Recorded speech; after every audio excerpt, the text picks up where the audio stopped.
dois, três. E vai.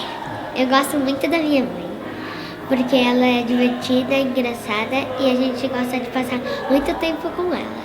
E ela com a gente. A gente pula na cama elástica, a gente faz vídeos e a gente assiste vários filmes também. E eu amo demais a minha mãe. Feliz Dia das Mães. Então, a relação com a minha mãe sempre foi, desde que eu era pequeno, pautada em muito diálogo e muito carinho por parte dela e muita sinceridade, que fez com que problemas que hoje poderiam ser realmente muito complexos fossem simplesmente uma conversa.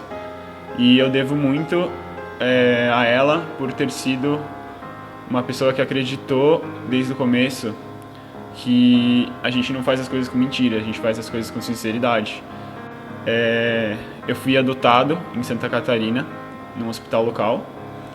Eu não conheci meus pais biológicos.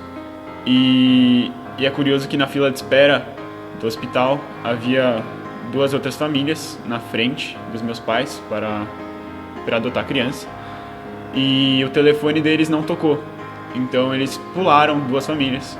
O que eu posso garantir é que pai ou mãe, né, na verdade é designado aquele que cria, aquele que dá amor, aquele que dá respeito, aquele que é sincero e aquele que você pode confiar, aquele que acompanha seu crescimento.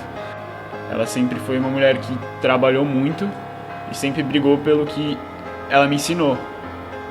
E no Dia das Mães eu preciso dizer que ela é tudo pra mim. É a relação mais forte que eu tenho na minha vida. A minha mãe me ensinou tudo que hoje eu sei e tudo que hoje eu sou.